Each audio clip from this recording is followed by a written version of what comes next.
terms of just, again, just sharing some thoughts here a little bit. So, like grain markets, probably from a traditional fundamental perspective, like actually a bit boring, to be quite honest. I mean, obviously, who knows what weather's going to do, blah blah blah, all that kind of stuff or whatever.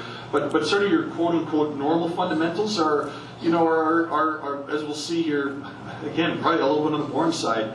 But of course, we're in this just utterly chaotic environment, and somehow just we got to try and navigate that. So, kind of what I want to do is chat a little bit about corn and soybeans, specifically in the U.S. Partially because they're just really important, because what those markets do, affect Canadian crop markets, obviously. But they're also, kind of indicative of just a lot of grain markets, and so, just walk through those a little bit. And then, just share a little bit, one of the things that's helped guide us, I think, a little bit is just, zeroing in on data, on some of the seasonal patterns that crops show, those sorts of things. It helps us maybe try and cut out some of the noise a little bit. So just maybe just share some ideas on our thought process of how we ponder and reflect on what's going on and trying to make sense of it, and then drill down on some details on a few specific crops here. Again, as we all know, the world is just utterly chaotic right now, and again, I'm not going to sit there and pretend to have a perfect crystal ball. I'm not saying anything that everybody here doesn't know. But one of the things I guess I will share is that weather is uncertain, right? I mean, we just know that. Who knows what the weather's going to do? All that sort of thing. Obviously, it impacts your guys' business enormously as farmers, as a market analyst. Trying to get a sense of what the weather means and what is that going to do for market outlook, all that kind of stuff. It's a challenge. But we signed up for that. If weather uncertainty really bothers you, we're kind of in the wrong business, because we kind of knew what we're getting into. If we're going to be in agriculture, all this other stuff with tariffs and all these sorts of things, we kind of didn't sign up for that necessarily, and yet it's been that way. Even pre-COVID, it's been whether it was Trump and Brexit and all these different things. And now more recently, wars aside, but tariffs with China and canola and all these things and stuff like that. And unfortunately, I don't think it's going to get better anytime soon. And so maybe that's too pessimistic. I hope that I'm wrong about that.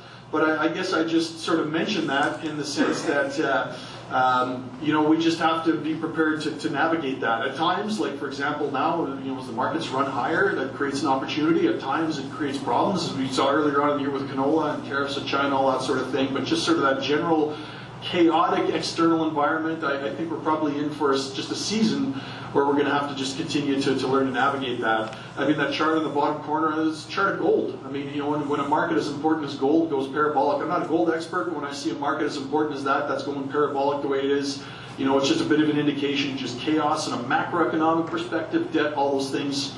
That's the environment that we're in. And so, again, I just sort of set that up a little bit. That's the backdrop against which we have to try and navigate our grain markets and be thinking ahead a little bit.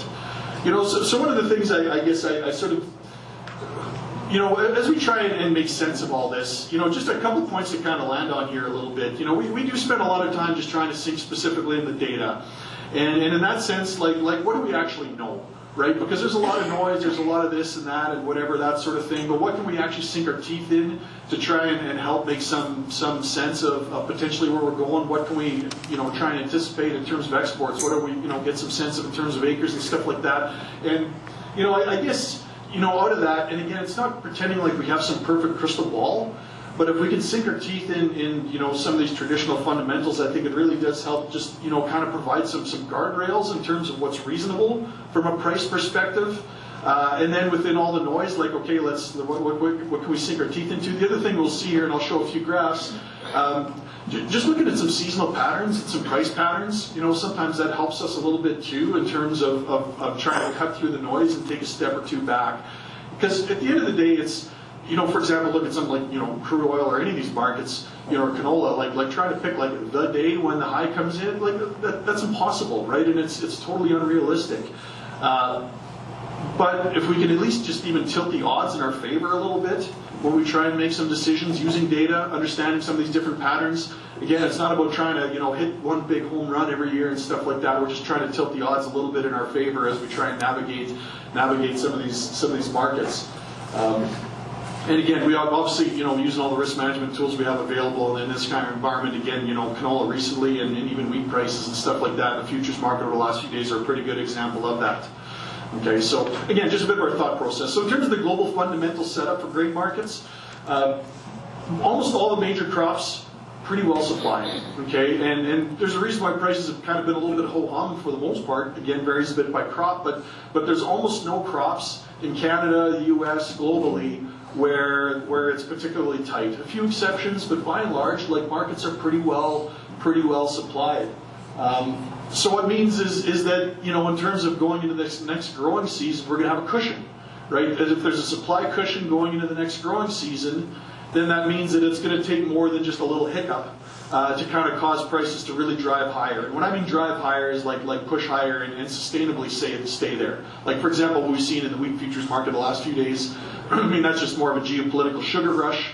I don't think that's necessarily sustainable unless, we have some genuine weather problems. But again, it's going to require a bit more than just a hiccup because we have a cushion going in. Okay, and so those sorts of things tend to dampen a little bit, some of the upside potential, and that's the setup. Again, of course, it's agriculture, it's weather, things can change, but that's the setup going in.